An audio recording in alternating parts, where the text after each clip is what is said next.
اور اس حوالے سے صحیح مسلم میں ایک بڑی پیاری حدیث ہے کہ ایک شخص تھا جس کا نام تھا ضماد. ضماد تو نہیں، عربی میں ضباد کہیں گے، ضاد میم الف دال. اس کے بارے میں مشہور تھا کہ وہ جن نکالا کرتا تھا. وہ مکے آیا کہیں تو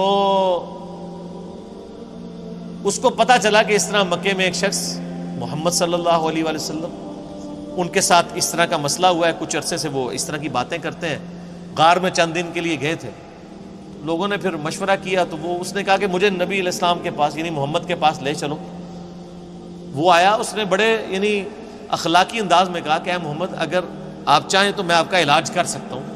میں جنات کا، اسیب کا، اس طرح کا جو سایہ وغیرہ ہوتے ہیں میں اس کا علاج کرتا ہوں. تو آپ صلی اللہ علیہ وآلہ وسلم سے اس نے کہا کہ آپ بتائیں آپ کیا بیان کرتے ہیں، آپ کو کیا پرابلم ہے.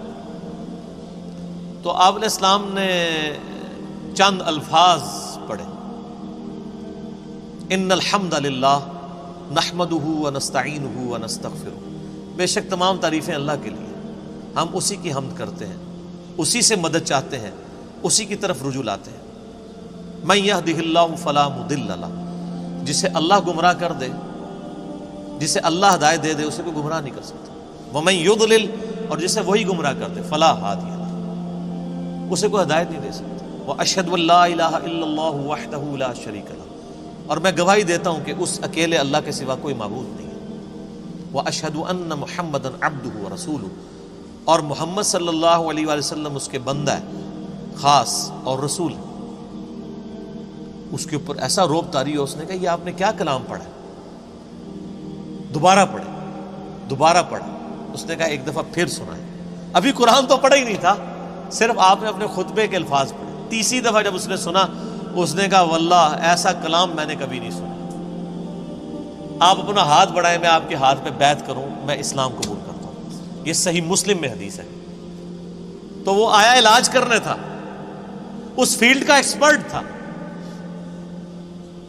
جس طرح آپ دیکھ لیں کہ جادوگروں نے اسلام قبول کر لیا تھا، ان کو پتہ چل گیا تھا کہ موسیٰ علیہ السلام جو کچھ کر رہے ہیں یہ جادو نہیں ہے. کیونکہ ہر ایکسپرٹ اپنی فیلڈ کو جانتا ہے. ایک ڈاکٹر کو پتا ہے کہ ڈاکٹر زیادہ سے زیادہ کیا کر سکتا ہے، اور اس کے سامنے کوئی ایسا ایکسپیرینس آ جائے وہ کہے گا یہ ڈاکٹری میں پاسبل نہیں ہے. جادوگروں کو بھی پتا تھا کہ جادوگر آنکھوں کا دھوکہ کرتے ہیں، یہ تو فزیکلی کر کے بتا رہا ہے، یہ جادو نہیں.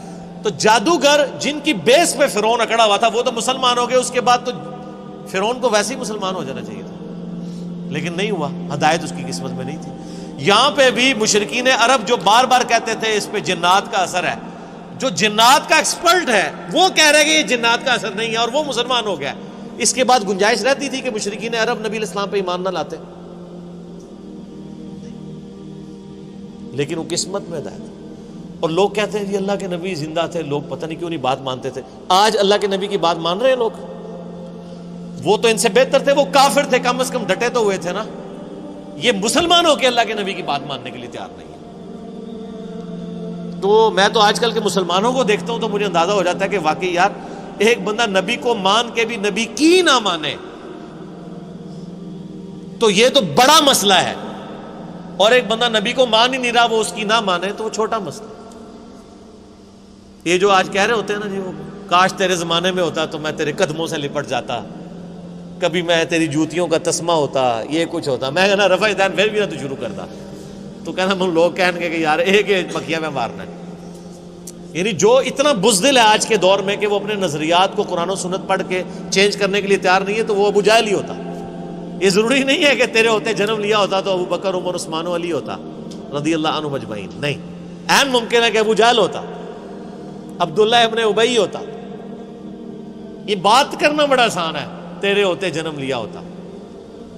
یہ ساری کہانی ہے میرے بھائی، یہ بڑا مشکل کام ہے. یہاں پہ آپ دیکھ لیں نبی علیہ السلام کے کارٹون بنتے ہیں تو جنہوں نے داڑیاں نہیں رکھی سب سے پہلے وہ آ کے بینک توڑتے ہیں، شیشے توڑتے ہیں، گاڑیوں کو آگ لگاتے ہیں عشق رسول کے نام پہ. انہی کو کہتے ہیں کہ یار داڑھی رکھ لو، نال ہی ٹھوس. حالانکہ ہونا یہ چاہیے کہ ان کافروں نے نبی علیہ السلام کے جو کارٹون بنائے ہیں اس میں نبی علیہ السلام کی مبارک داڑھی میں بم رکھ کے نا انہوں نے اس طرح کی شکلیں بنائی ہیں. تو پھر جڑا بننا کہ تو نے میرے نبی کی داڑھی میں بم دکھایا ہے. ابھی تو میں نے داڑھی نہیں رکھی تھی لیکن آج سے میں داڑھی رکھتا ہوں. ایسی کی تیسی تم لوگوں کی، تو کوئی کرنے کے لیے تیار نہیں ہے. مشکل کام ہے. اب بینک لوٹنا، گاڑیوں کو آگے لگانا، اے ٹی ایم مشینیں اکھاڑ کے لے جانا، ثواب دیکھیں، اے ٹی ایم مشین اکھاڑیں، آپ کو پیسے بھی ملے اور ثواب بھی ملے، اور کیا چاہیے. ظاہر ہے یہی کہانی کرائی گئی ہے نا. پاکستان میں تو مولوی یہی پٹی پڑھا رہے ہیں نا. جو بھی اینٹی اسٹیٹ ایکٹیویٹیز پہ علماء ابھار رہے ہیں اپنی عوام کو، وہ یہی کچھ کر رہے ہیں نا. غلامی رسول میں موت بھی قبول ہے، غلامی رسول میں اے ٹی ایم مشین لوٹنا بھی قبول ہے. تو سر پھر ایسی غلامی تو ہر بندہ کرے گا نا. دوویں جہانی مٹھے پاؤ کہ مشین بھی لوٹ لی اور جنت بھی پکی کروا لی. تو یہ ساری باتیں کرنا یعنی آسان ہے، یہ دعوے کرنا آسان ہے، لیکن حقیقت ہے کہ یہ بڑا مشکل کام ہے سچائی کو قبول کرنا. تو اللہ تعالیٰ فرماتا ہے کہ تمہارے صاحب مجنون نہیں ہیں، ان پہ کوئی جنات کا اثر نہیں ہے. اور پھر نبی علیہ السلام کا کریکٹر بھی ان پر گواہ تھا. جنات کے اثر والے لوگ تو بہکی بہکی باتیں کرتے ہیں. جس پہ جنات کا اثر ہو وہ یہ لوگوں کو کہے گا کہ اپنی بچیوں کو زندہ دفن نہ کرو، اپنے ماں باپ کے ساتھ اس نے سلوک کرو، اس خدا کی عبادت کرو جس نے تمہیں بے قدر پانی سے پیدا کیا ہے.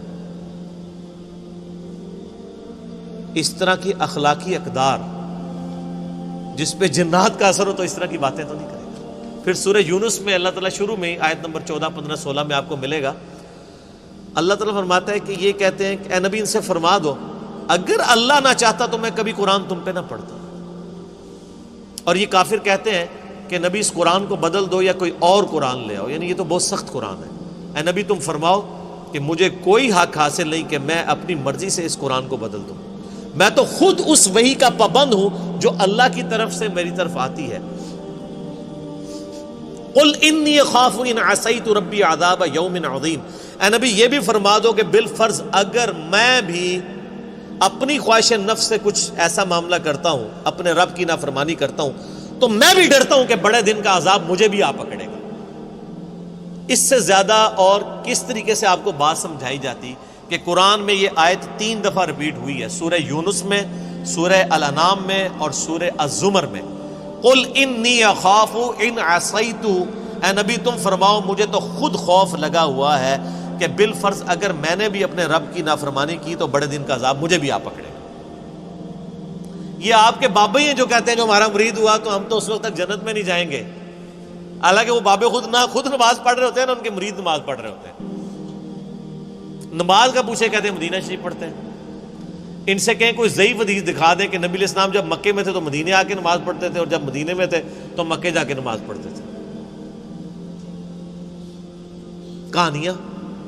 اور بلکہ میں نے اس کہانی کی تو وہ انجینئرنگ کی ہے کہ صحیح مسلم میں حدیث ہے کہ نبی علیہ السلام نکلے تو بنو سلمہ کے کچھ لوگوں کو دیکھا مدینہ شریف میں، وہ کھڑے ہوئے تھے. آپ نے میں کیوں کھڑے ہو یہاں پہ؟ تو کہا یا رسول اللہ ہم ذرا دور رہتے ہیں تو مسجد نبوی میں آتے ہوئے ہمیں ٹائم کافی زیادہ لگ جاتا ہے، تو ہم نے ارادہ کیا کہ ہم مسجد نبوی کے قریب شفٹ ہو جائیں. تو آپ نے فرمایا جو اتنے قدم چل کے آتے ہو تمہیں ثواب ملتا ہے. ان کا یا رسول اللہ لیٹ ہو جاتے ہیں، پہنچنے میں تکلیف ہوتی ہے. تو آپ نے فرمایا ہر قدم پہ ثواب ملتا ہے. تو انہوں نے پھر مسجد نبوی کے قریب شفٹ ہونے کا ارادہ ترک کر کے اپنے ان علاقوں میں رہے، صرف اس وجہ سے کہ جتنے قدم چل کے آئیں گے ثواب ہوگا. تو میرا ایک معصومانہ سوال ہے کہ بزرگ تو اڑ کے یہاں سے مدینے پہنچ جاتے ہیں، وہ بنو سلمہ والے صحابہ جو کہتے ہیں ایک ادنا صحابی دی بھی پیراں دی خاک نہیں ہوندا ولی تو اڑتا پھردا ہے مکھی مچھر آر، اور صحابی وہ بیچارہ شفٹ ہو رہا ہے مدینے کے قریب. کہانیاں. کیونکہ یہ صحیح مسلم شریف ہے، وہ بزرگ شریف ہے. اور اگر کوئی کہتا ہے نہیں نہیں وہ آپ کو سمجھ نہیں آیا تو لے آؤ بابا کوئی اڑ کے دسے. سب کہانیاں. تو یہ انہوں نے دین کو بگاڑ کے پیش کیا ہوا. کتابوں کا دین اور ہے، بابوں کا دین اور.